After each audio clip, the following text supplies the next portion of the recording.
நமக்கு கொடுக்கணும்.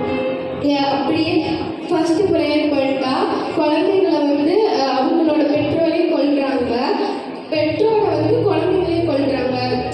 சிக்கன் கேட்டதுக்காக அம்மா கொல்றது, சாக்லேட் கேட்டதுக்காக அப்பா கொல்றது, காலேஜ் போக சொல்றதுக்காக பையன் வந்து அப்பாவை கொல்றது. இந்த மாதிரி நிறையா பெற்றோர்களை பிள்ளைகளையும் பிள்ளைகளை பெற்றோர்களையும் கொல்றாங்க. இந்த மாதிரி கொலை ஆவியெல்லாம் ஜோம் பண்ணலாம். அதுக்கு வந்து செல்வராஜ் தாத்தா ஜோம் பண்ணுவாங்க.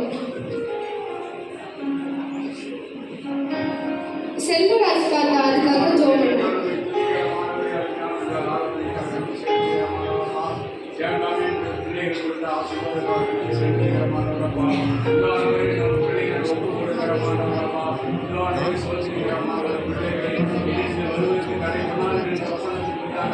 நாம